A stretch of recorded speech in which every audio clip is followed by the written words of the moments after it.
Champion. Hi, welcome back to a very special episode of the Northern Hockey Shack podcast. I'm your host, Brevin Gervais, along with my crew, producer Marcus Allen, co-host Aiden Weiss, and Ryder Langthorne. We had to get up very early today, and there's a good reason why. We have a very special guest, but before we get into that, as always, we're just going to go around and just give updates on what we've been doing this past little week. Marcus, you're always first. You go ahead, bud. I've been good, boys. Last week, obviously, was in PG, coaching the Caribou goalies, getting them ready for this weekend. They've been, I'd say we've been struggling though.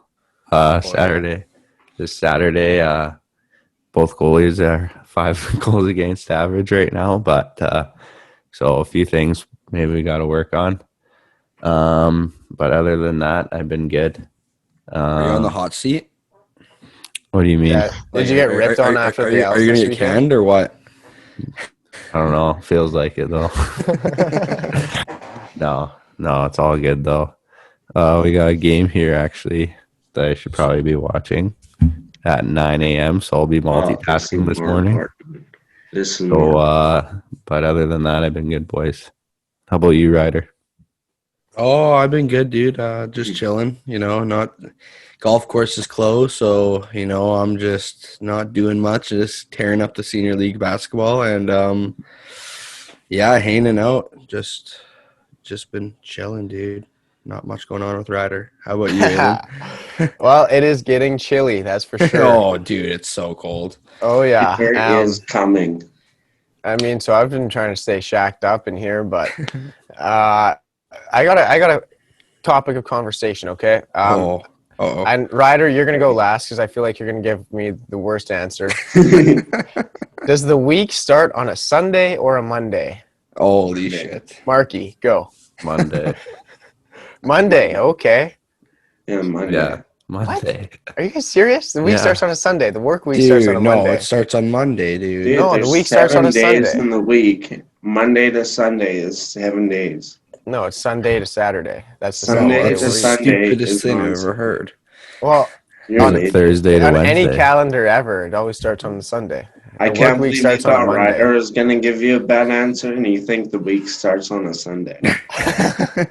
Yeah. you Okay, got I the thought bad I was answer. gonna have one of you guys. I thought one of you guys were gonna have some common sense. Well, no, it's But, how it goes. Monday You're sucks. being an idiot. Tuesday's the worst day of the week. Wednesday's hump day. Thursday's basically Friday. Friday comes. Friday night comes, you get hammered. Saturday comes, you get hammered Saturday. And then Sunday is the recovery day before it started the work Sunday week on Monday. comes, you get hammered again. Yeah. You just actually Okay, booze we'll every move day. along. I still disagree, but we'll move on. Brev, Well, I had a murder mystery last night to Oh, attend, and I attended in my 1920s best. I looked ballin'. I was so sick. But turns out I was the killer. So that was kind of shitty. And everyone knew I was the killer. And yeah, So how'd that Murder, work out? got Like, that was tough. But I played the part good. like a Great Gatsby type of thing? Yeah. Kind of looked like Leo in like the Titanic or something. Like just Hell yeah, you did. just looked good. so did you guys see that comment by Joe Thornton on the Leafs there? On Wasn't the Leafs? one like, I'm too old, I can't make it past the first round? That was Yeah. so Yeah. Oh, That's No, that was fake, but I thought that was hilarious. that was so that, funny. whoever made that was a great meme. Like I got a good laugh out of that because he is old as shit.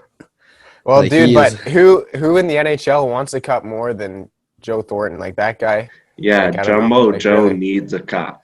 I know Yeah. you guys aren't Leafs fans, but you have to admit their offseason pickups have been pretty impressive. They were a winner. I think this I'm going to offseason for become sure. a Leafs fan just for the time while Jumbo Joe's on the team. Do you I know love that Jumbo guy. Joe played his first game in like 1997, the same day Austin Matthews was born? Yeah, His first NHL game was the day Austin Matthews was born. So that's how long. he is it's an been. absolute fossil. He's gonna bring such a good veteran to that locker room, though. Like he's gonna show those boys how to drink a beer. Oh, yeah. Like he's Is he gonna gonna show play those the boys wing? how to show up in fucking playoffs. Yeah, he's gonna. Yeah. Jumbo Joe might drop the mitts a couple times next Yeah, year. he'll Like, be he's the gonna be best. beating the shit out of people. No, that's why they picked up Wayne Joe Simmons. just tools on someone. Imagine that fourth line: Wayne Simmons, Jason Spezza, and Joe Thornton. Dude, that line's gonna be kicking the shit out of the whole league. I was wondering if he was going awesome. to play wing beside Kadri on the third, but Kadri, dude. Kadri hasn't been on the Leafs in 2 years. Yeah, what? Bozak. No. Oh, Zach hasn't been on the Leaf in like 4 Okay, I years. have no Bozak idea what I'm retired? talking about. Dude, I got to do a Google search here. you're talking about the brutal. 2015 shitty Leafs, dude. We're Stanley Cup contenders now, as they say. Wow. Yeah. What are your thoughts on the Canucks? I want to hear your honest opinion about it. So the Leafs did a very good job at clearing cap space for this. The Canucks didn't so well. I mean, I think that the signing of Holtby, I thought they got a wicked deal signing him. That was a good signing. Smart behind it too. And I think that it's kind of cool because we already know that Holtby is going to be the starter for the Seattle in the expansion draft. I think that's no. Who do you think they're going to take? So before we move on, so because the salary cap didn't go up, we had to lose some guys. We lost obviously Tanev, Stetcher, Toffoli. Those were the big three that we lost, including Markstrom, but we kind of replaced him. And so I mean, if the cap went up, we could have probably saved two of those guys. And now we brought in Schmidt to kind of replace Tanev. I think he's a better player than Tanev. Schmidt. Yeah, that was huge. I mean, in the end of the day, I think that really we lost a third line defenseman and a second line forward, which I mean, losing Toffoli was kind of a big deal, but bringing in Schmidt should help a lot. And I mean, the top four in the Pacific are going to be huge this year. Calgary, I love how Calgary snubbed Edmonton of Markstrom, but they're looking scary now that they actually have a goalie.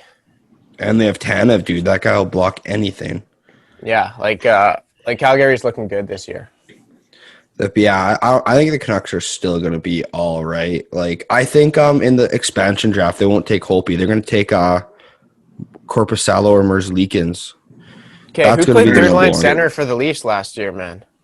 It was I don't know, dude. I only know the top two lines, baby. I don't know the depth.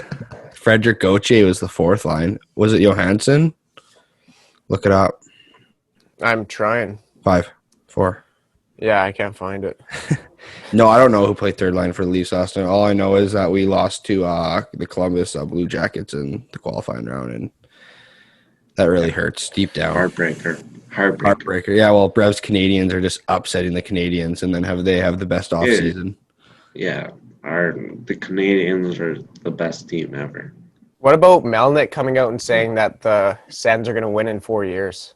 Is that the owner? Yeah. Yeah, that guy's a clown. Well, yeah, Dubas also said the Leafs were going to win with the team he was rebuilding. And we're still yet to see a cup in Toronto. So we're yet to see a second round appearance in Toronto. Have you guys seen my tweets, dude? I've been so confident about the Leafs winning the cup, dude. Like, I'm already, putting the bag in. This is why I don't go on Twitter. Yeah, you just go How on my gross is it that Jumbo Joe's wearing number 97? Oh, he's trying to up McDavid. That's gross. Yeah, he's the best 97 in Canada, Joe Thornton. Yeah, that guy. And Simmons is wearing 24. It's so random. He's playing in Swiss, and I heard that he's playing for free until the NHL starts. I heard he's playing for free for Davos. Dude, their team won 9-1 yesterday, and Joe only had one assist. I was thinking he's probably just crushing beers on the bench. He's playing for free. Dude, Davos seems to always be a good team. Their mafia must be good. They must have a good system. Whatever gang is running that team, that's a good gang. Oh, yeah. Absolutely. Oh, you know those guys are getting flat screens as soon as they walk into the team. That's why Jumbo Joe's playing for him. Do you guys know why Jumbo Joe plays over there? His wife's from there. So they have a house in Switzerland. So that's why he always goes and plays over there. He plays for free. He's made $109 million in his career. So he's made some money. Yeah. I don't think he doesn't need a check from Davos. He'll just play some senior hockey over there.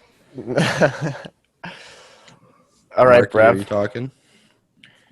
Let's Oh, send I'm it good. off to the I'm man. ready Is to it go intro here. time? Is it I think showtime? it is showtime. Ladies and gentlemen, the moment you've all been waiting for. Here he is, our special guest.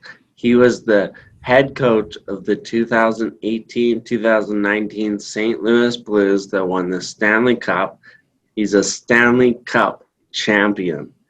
He also started his career in the AHL and then moved on to the NHL, playing many years in the NHL and having a great career, and then moving on to coaching, beginning as an assistant for the Philadelphia Phantoms. My bad, not the Flyers. Then he coached the Flyers, and then he moved on to the St. Louis Blues, where he finally won the Cup. And let me tell you, folks, when the Blues won the Cup that year, that was special. They weren't supposed to win the Cup that No, none of us had them winning. year. That was special. Like, he led that team to a Stanley Cup championship, which is pretty special. And now, without further ado, I give you our special guest of this fine morning, Craig Berube.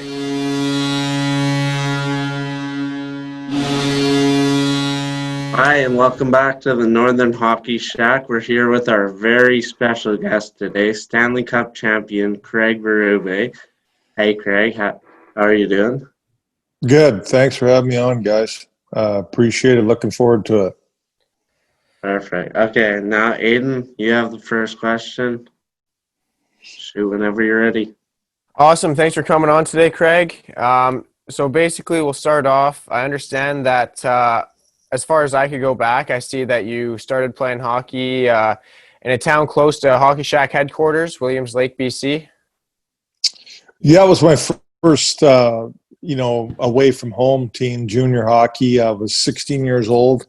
I went up to Williams Lake with a couple friends that were trying to play hockey too, and so we all kind of moved away from home and went to Williams Lake, and we all ended up making the team, and that was our first year of junior hockey away from home, junior A hockey, and I think it was a Peace Caribou League at the time it was called. So very good experience, and it turned out to be a lot of fun, and a great decision, I think, by all of us to head up there and play. It was good to get away from home and get on your own a little bit and learn a lot more about yourself and the game of hockey itself. So very good experience, and made a lot of good friends in that town, and really enjoyed myself. So I don't want to spend too much time on your junior career, but near the end of your junior career, I guess, you were traded from Kamloops to Medicine Hat, where you guys went on a 25-game playoff run. How did that kind of unfold for you, and what were you thinking going into your last season as an undrafted player? Yeah, well, I ended up Ken Hitchcock called me up in the summertime, wanted me to come play for the Kamloops, so I ended up going there. And at the time, you could only have 2 overage players, which what that means is 20-year-old hockey players. So me and the captain, Mark Kachowski, were the 2 20-year-olds, and I think it was like halfway through the season, Hitch calls me in, and I was talking to him, and he says, listen, this guy, Greg Efstraszewski, wants to come back and play for us. Very good player, very good junior career, all in Kamloops, and Hitch had him. And he would have been a 20-year-old, so we'd had 3 of us, and which is too many. And I just told Hitch, I go, look, I don't have a problem if you want to move me. Just move me to a good team. And he ended up trading me to Medicine Hat, which was we were ranked number 1 in the country junior team that year. Had a great team, real good young team. And we ended up actually facing off against Kamloops in the finals, and they beat us and went on to the Memorial Cup. So good series. It was a very good series, but they were a more experienced team, and that team that I played for, I went and turned pro after that, but they ended up winning back-to-back Memorial Cups after that, so they were a good team. And then at the time in Medicine Hat, Russ Farwell was a general manager of the team. He was actually pretty close with Bobby Clark, who was the manager of the Philadelphia Flyers. I had a lot of interest in some teams wanting to sign me to a contract. I wasn't drafted, so I was, a free agent, as to speak, and I ended up signing with the Flyers. It was a very good decision that I made. I think going to a well-established team at the time. They're a very good team, and I think it was a good choice by me because I could go into a good team and fill a role for them, and that's exactly what I did, and ended up having a good career because of it. So you stepped into your first season with the Hershey Bears, I believe, and you put up 325 penalty minutes in your first season. In junior, you averaged just about a point per game. Was this something that you kind of knew you were going to have to, a type of role you're going to have to step into? Yeah, actually, coming out of junior, I think all players think that they're better than they are, point wise, and everybody wants to get points, right? But I had a coach named John Paddock who was really good for my career because after, I don't know, about 15 games or so, or maybe less, I can't remember, but he called me in. He says, look, you're probably going to have to do a little bit more than you're doing to establish yourself here as a pro. It was a tough league. It's a very good league, the American Hockey League.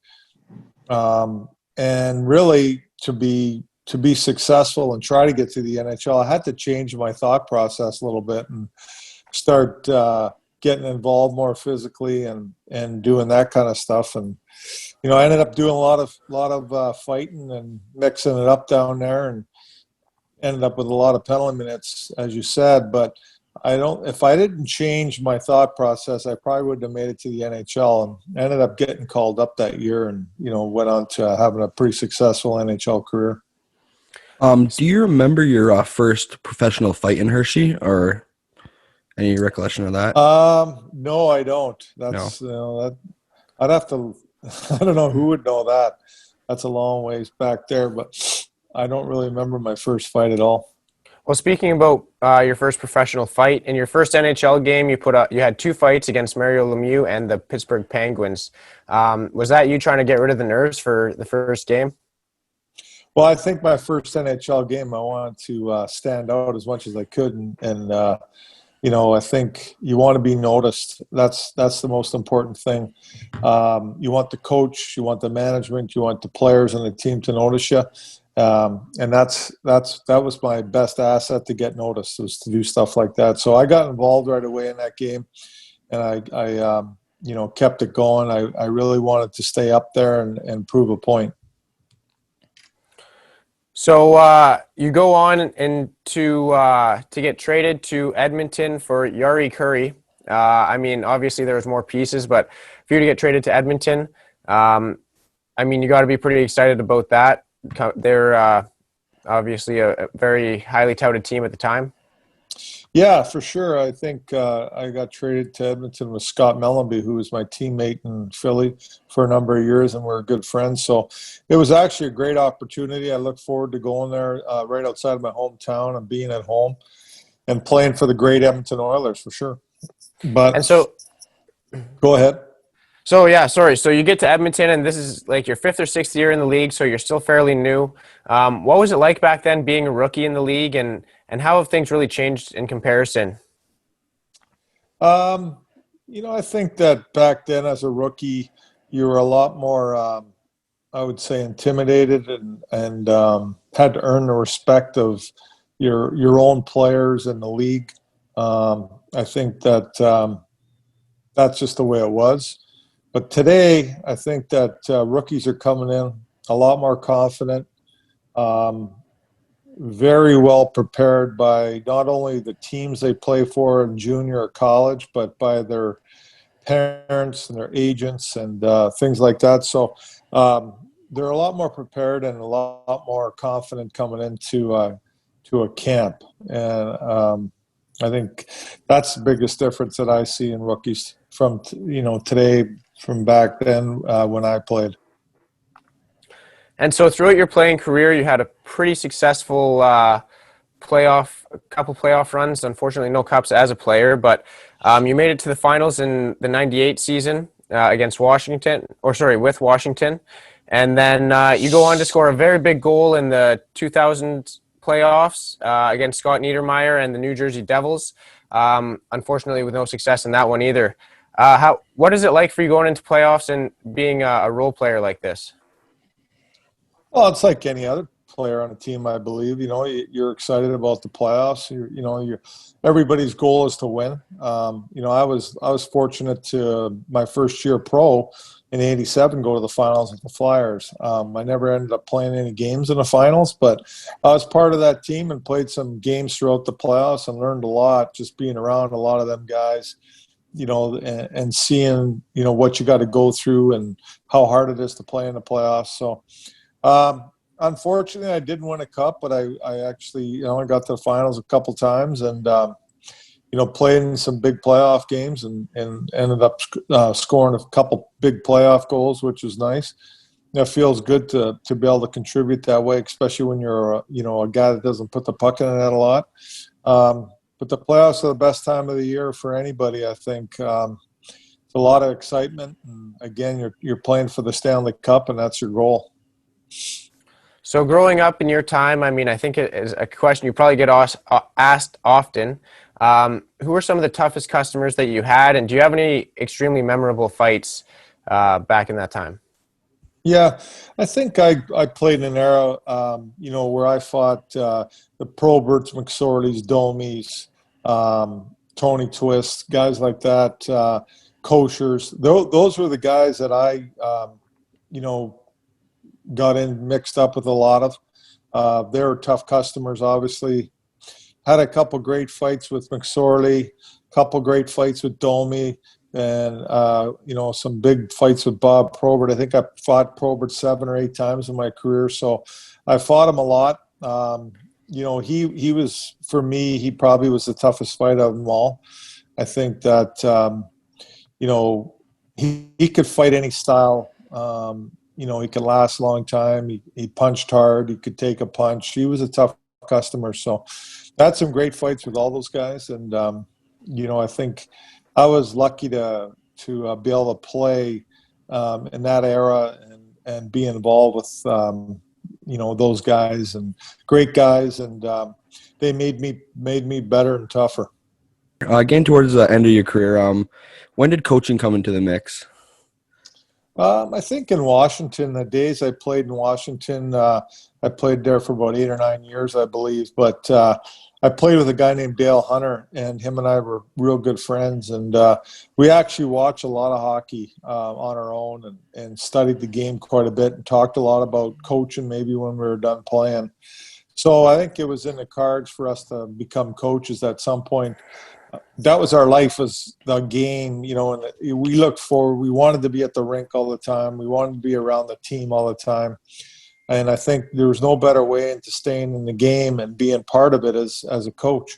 And going on, I've been coaching for a lot of years now, and I enjoy it as much as when I started. I think just being, day in and day out, being involved with the team in that locker room and being around the guys and part of a team, it's a special thing. It really is. And it's really special for me. And, I really look forward to the day in and day out routines as a coach.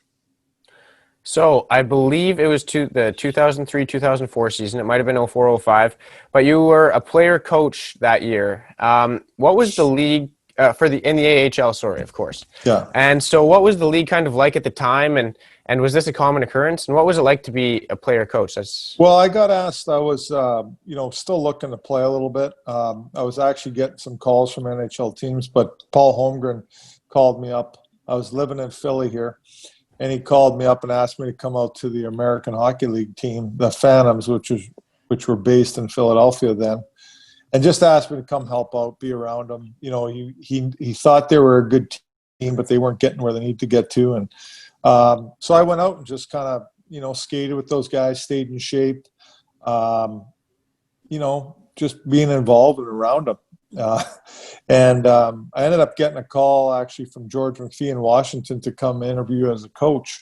So I went and did that. I came back, and Bobby Clark and Paul Holmgren at the time were the manager and assistant general manager, and they really wanted me to stay in Philly and be involved with their organization. And so I stayed, and I actually, they asked me to play a few games with the American Hockey League team just to be around those guys and help them out and get them going in the right direction. So I didn't play that many games, and then I went right to coaching there. So it was really good. I enjoyed it. It was a good league. Like I said, the American Hockey League is a very good league, and it was a tough league too. I mean, there's a lot of guys trying to make it to the NHL in different ways down there. It's tough hockey. It's physical hockey. It's hard hockey. So it was a good league. So speaking about Philly liking you as a player and a coach, you ended up coaching there for a decade after your playing career. Obviously, you had a good relationship with them right out of junior. And how did that kind of continue over into kicking off your coaching career? I just think being a good soldier for him. I think over the years, I was, a good player for him, a hard player for him. I was a team player for the Flyers. I played for Philadelphia in 2 different stints. I obviously started my career there, but then I came back and played a few more years in the 90s, late 90s. And just knowing Bobby Clarke and Paul Holmgren and being very close friends with those guys, they gave me an opportunity to become a coach, and ended up, staying there for a long time, coaching in their organization. Again, I think they really, they're loyal guys and keep people around that have been loyal to them. So in 2010, was that your first trip to the Stanley Cup Finals as a coach? Yes, it was. What was that experience like for you? And just talk about that. What a great team you guys had.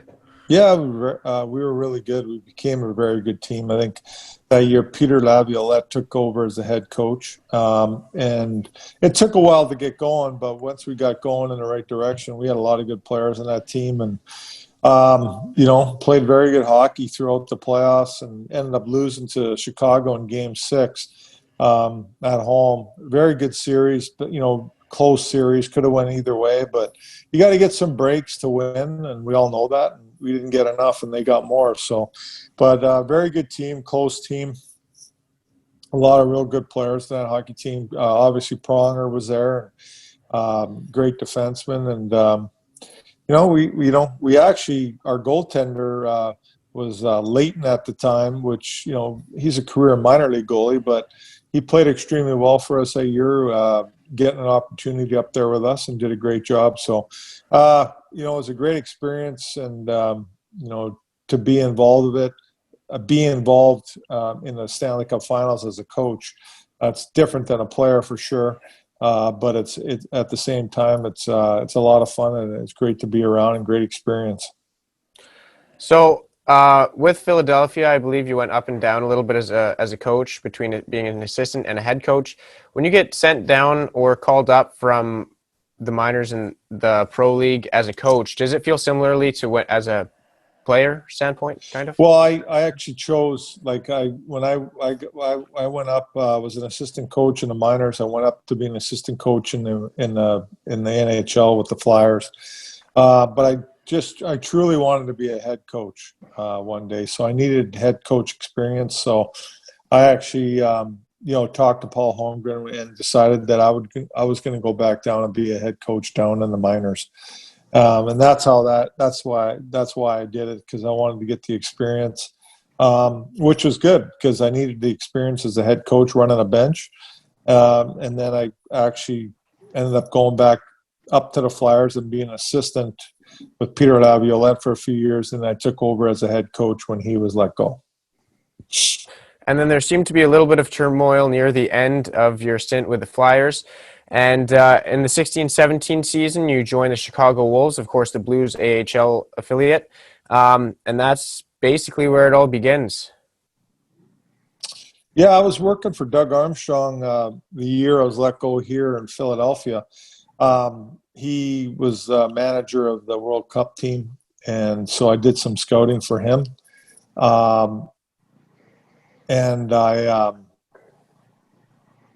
did some scouting for his team too. He asked me to come and look at the Blues and their minor league team. So I was doing some scouting for him, and he just said to me, look, I'd love for you to be a coach in our system and our organization. If you want to be the head coach of our minor league team, it's yours. If you don't get a head coaching job in the NHL, so I interviewed with a few teams in the NHL and nothing worked out. So I went down and became the head coach of the Chicago Wolves. And so from there, you got to coach guys like Sammy Blaze, Bennington, and Dunn, and obviously you ended up coaching those guys the next season with St. Louis. Does that make it a lot easier moving up to coaching an NHL team when you've already had the experience coaching some of these guys in the past? Well, it helps. You know a lot of the guys. I think there was 5 guys I coached in the minors that I coached up there in the NHL with the Blues. So, you're familiar with these players, and so that does make a difference and help. You know what they're capable of and what kind of people they are. So that does help. But, we got a very good team in St. Louis, very good leadership with a lot of guys. So it's a great team to be able to coach and be around, and I'm very fortunate. So then going into the 18 season, you're assistant coach of the Blues. You mentioned that you want to be a head coach. And so was this still a possibility, or were you just looking to begin coaching in the NHL? Well, I think that, I was loyal to Doug Armstrong, gave me an opportunity again. So when he asked me to come up and be an associate coach with the Blues, it was a no-brainer, I think, to go back up to the NHL and help out as best I could. And ended up, a year and a bit as an associate coach. And, unfortunately, this game, people get fired and things don't go well. They make changes. And I got put in there as an interim coach after Mike Yeo was let go. And here I am today. So obviously everyone knows the story. You guys in the 18-19 season, last place, you take over. What was the first conversation you had with the team when you took over as interim coach there? I don't really believe I said a ton of stuff. I think that, the one thing I stressed more than anything in the room when I took over was we need to really become a team on the ice. I think that, whether, everybody gets along and guys all like each other and all this stuff. But that year we added 5 or 6 new players to the team, and, they're big players, O'Reilly, Bozak, Maroon, guys like that came to this team. So I think there was a lot of uncertainty where guys' roles lied and where they fit in. So, my speech to them was, we'll get the roles under control here and get situated, but we really need to come together as a team and really start playing for the team. That was my big message to them. And it took a while to get that message across. It doesn't just happen. It takes time and a lot of hard conversations that go along with it. But once you get that message across and your team starts really playing for each other, that's what happens. You become a real good team. Do you think that it really helps having such a confident young goalie coming up to put some fire under the team? Well, I think before Bennington got there and played, Jake Allen was playing some real good hockey for us in December. We just weren't finding wins. I think we were playing real good hockey at the time, but we weren't getting enough wins in a row. So I think Bennington coming up there gave us a real good 1-2 combination in that. And that's what you need in the league now. You need both goalies to win games. And Bennington coming up there, he was looking for that opportunity and he got it and he took advantage of it. So one thing that I've always wondered is that as a coach, how much involvement do you have in things like trades or, for example, this year, Pietrangelo leaving to free agency? How much of a say do you have in this type of thing?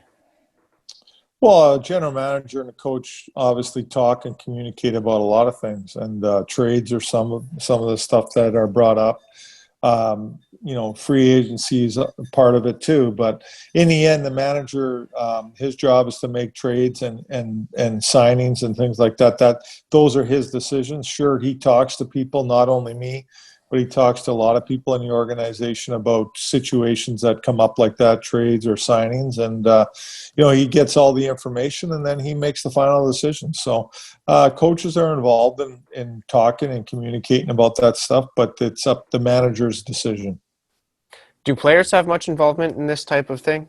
Not a lot, no. I'm sure they're asked about things a little bit here and there, but they're not involved that much. So once you guys kind of breach a playoff spot and the playoffs are starting, what's the message to the guys? Like, obviously you're on a hot streak, but still no one expects you to make it a deep run in the playoffs.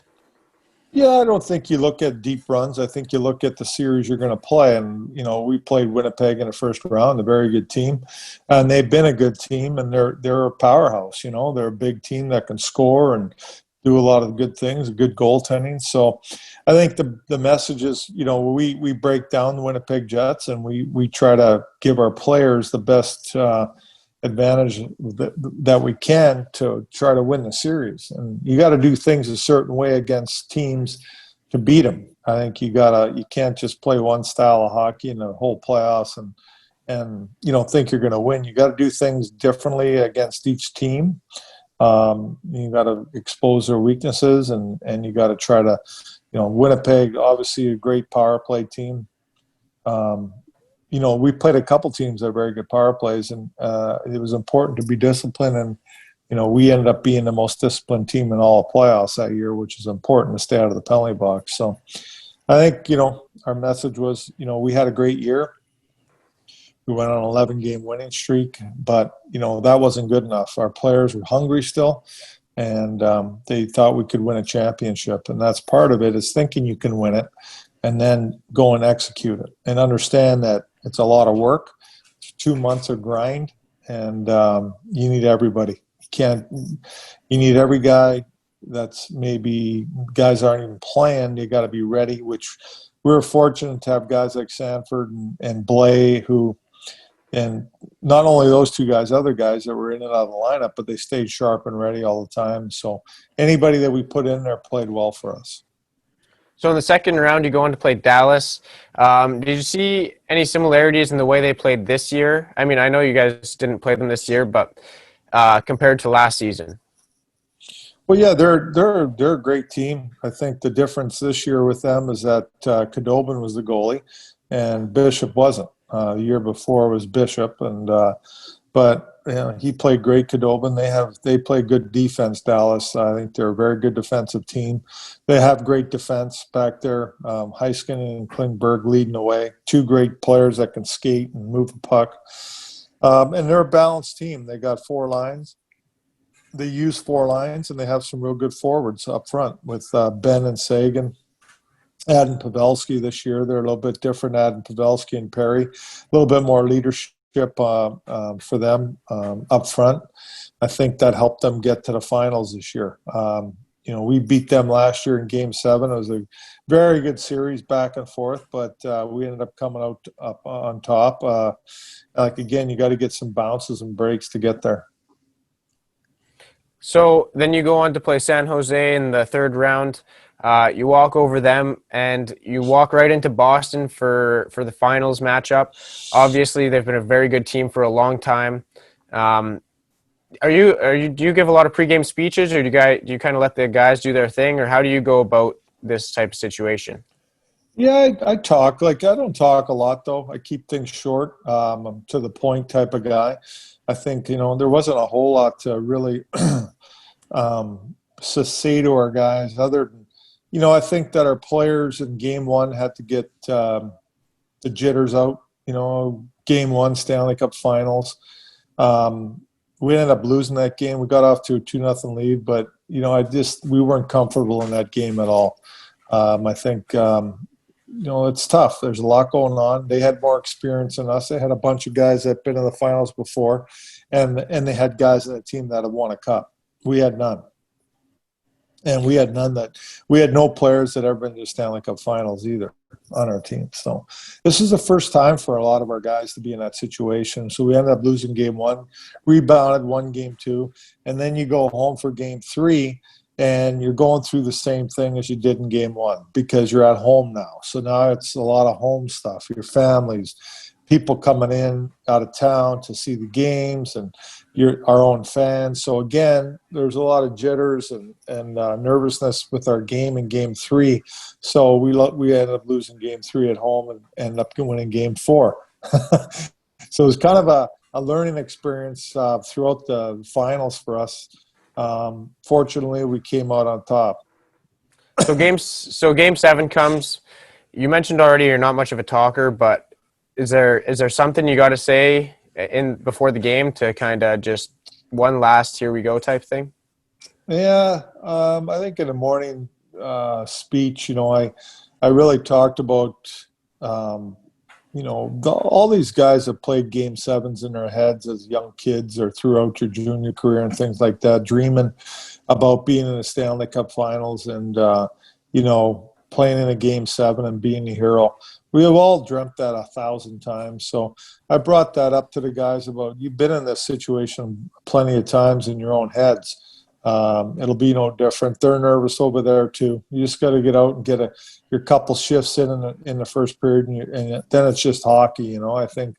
And then before the game, I just wanted to come out there with a confident, quick little speech about, we're going to come home with the Stanley Cup tonight.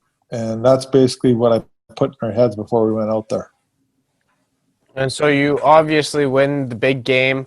Ryan O'Reilly wins Conn Smythe. Obviously points has a big thing to do with winning the Conn Smythe, but was there like a role player or someone that you thought maybe could have had it given the circumstances? Well, I think there was three guys that, on our team that were deserving of it. Obviously, O'Reilly was one of them, and he ended up winning it. Pietrangelo was the other guy, and Binnington. I think those are the three guys that were deserving of, the Conn Smythe. But, like I said, we had a lot of guys that really contributed in a lot of ways throughout the playoffs. If you look at the Sunquest Barbashev Steen line, who, very good line throughout the playoffs. They produced offensively for us, shut down other teams' top lines, kill penalties, do a lot of dirty work. And if you don't have those guys and we don't have that line doing what they're doing, we probably don't win. Fair enough. So how did you get the nickname Chief? I got some native in me, and then years ago in junior hockey, I was somebody gave me the name, and it stuck. Okay, fair enough. Yeah. And so that's what the guys call you around the locker room too? Pretty much, yeah. Is there any funny nicknames that go around that you like? Like for me, or just for players guys around the locker room? Yeah. I don't know. I think most hockey players have a nickname. I think that I don't know if they're funny or not. It just seems like that's everybody gets a nickname in hockey, and that's what you're called. So I don't know if there's any real funny ones or things like that. But just nicknames are a big thing in hockey for sure. How's it coaching a guy like Patrick Maroon, the big rig? Yeah, he's awesome. I mean, I had Patty as a kid in Philadelphia in the minors there, so I coached him then. And Patty's, he's doing real well for himself. He's come a long way as obviously a player throughout his career, and he's had a real good career, back-to-back Stanley Cups now. He's a type of guy that you cheer for out there. I'll tell you that. He's a great team guy, very vocal in the locker room, a lot of fun to be around. The guys love him.